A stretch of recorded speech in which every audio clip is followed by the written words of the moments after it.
Le candidat des Noix, la Bénédicte taurine rebelle, devrait affronter la socialiste dissidente Martine Froger au deuxième tour le 2 avril.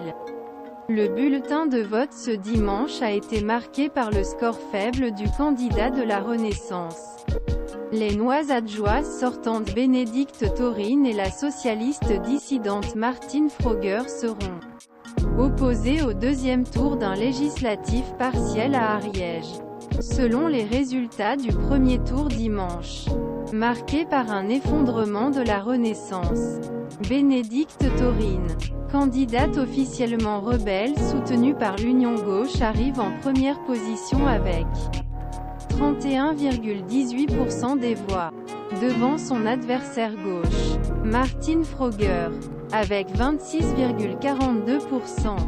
Soutenu par Delga, le candidat du rallye national Jean-Marc Garnier, arrive en troisième position, avec 24,78% des voix, devant la candidate macroniste Anne-Sophie Tribou, qui était au deuxième tour en mai 2022.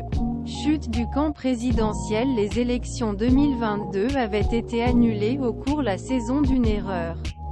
Distribution des bulletins vote RN, qui avait privé le parti Marine Le Pen d'une qualification pour le deuxième tour.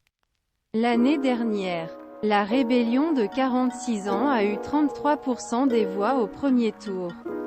Le candidat de la majorité Anne-Sophie Tribou avait soulevé au deuxième tour.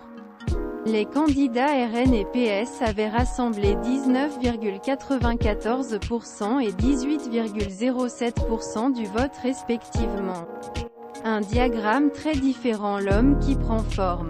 9 mois plus tard, un contexte tension forte contre la réforme des pensions. Et dans le contexte la montée RN, ce territoire rural et montagneux. Dans ces terres acquises à gauche, le rallye national a augmenté près de 5 points par rapport au premier tour l'année dernière. Même si elle perd un peu terrain par rapport aux élections de mai 2022. Bénédicte taurine dit qu'elle est satisfaite, elle a résultat et espère une meilleure mobilisation au deuxième tour. Le 2 avril, la participation a atteint 39,4% dimanche. Le parti présidentiel de la Renaissance a appelé sur Twitter à voter sans ambiguïté pour le candidat du Parti socialiste Martine Froger, confronté à ceux qui veulent déstabiliser nos institutions. Mais le PS appelle au retrait républicain de son candidat.